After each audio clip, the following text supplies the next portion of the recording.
Hey, it's Jang here from ultimaterc.com, and this is my ARRMA Raider with a conversion that's already been done to it.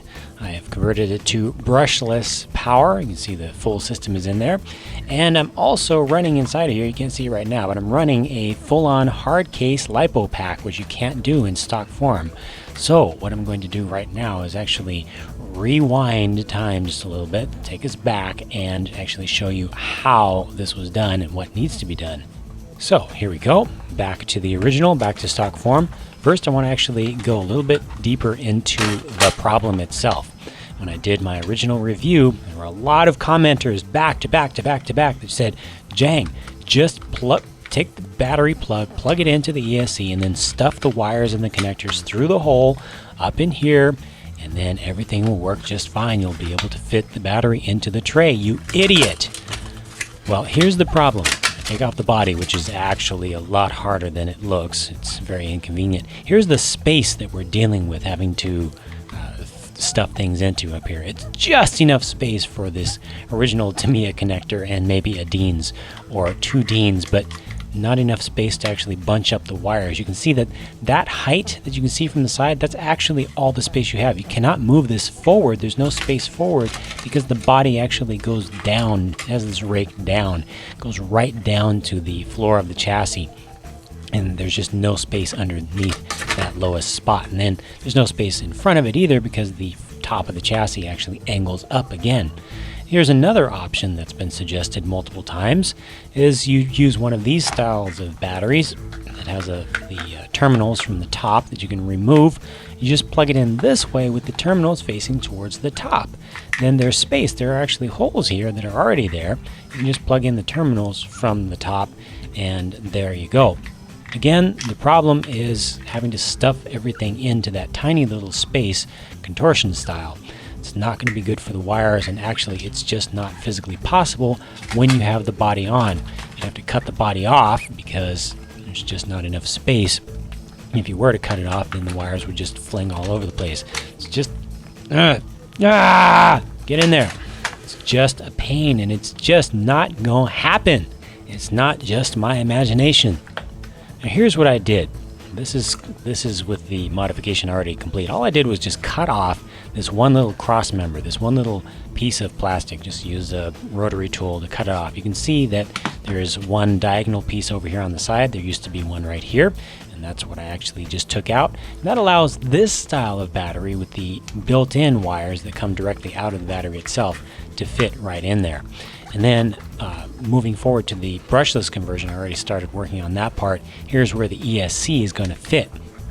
I'm going to go all the way back there, kind of getting out of the way, trying to leave a little bit of the room of the cockpit open. And the way I was able to get it back there was by removing this giant thing.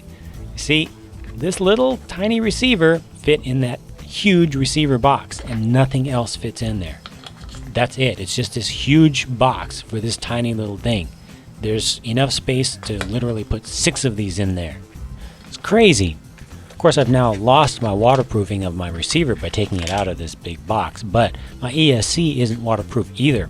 If I did have a waterproof ESC and I wanted to keep the receiver waterproofed, I'd just take off this case. It would just leave a little PC board behind and just slather some sort of weatherproofing material over that.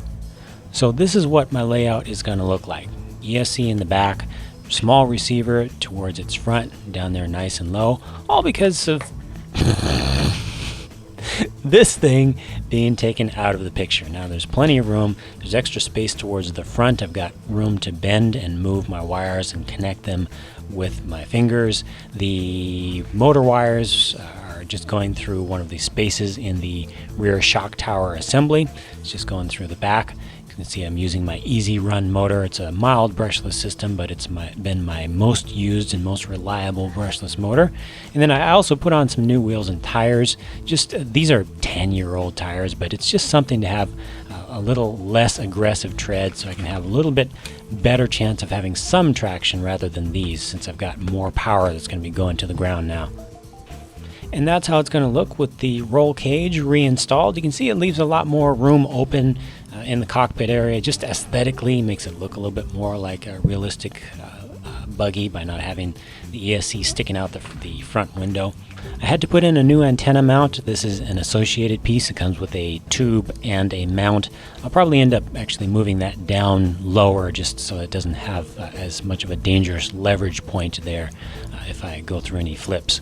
But I had to put a new one in because before the antenna mount was built into the receiver box. And this is the finished product. Pretty straightforward.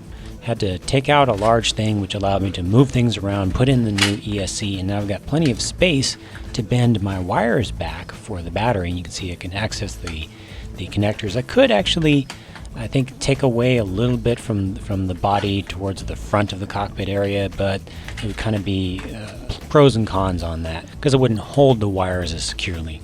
And what I forgot to actually film in the studio was this other type of battery, the kind that have the terminals on the top that you can remove. So you can see here I've actually installed that, and this is actually taken after my first run with them. And it's a tight fit, but they will fit in there, they will squeeze in there. And there you can see that the battery just does fit right in. Again, just a slight bit of a tight squeeze, but eventually it pops out and it will work. It is now possible, where before it was just physically impossible. So that's that. That's what you need to do to get a standard hard case LiPo battery pack into a Raider, and at the same time to mount in a new ESC or new electronics for a brushless conversion. So if you're thinking about getting a Raider but you wanted to know what it would take to run this standard stuff, or if you already have one and you're ready to convert, I hope that was useful for you. Be sure to check out my original Raider review if you haven't seen that already, and stay tuned for a follow-up review where I actually run it like this with LiPo and brushless power. Thanks for watching, and I'll talk to you again soon.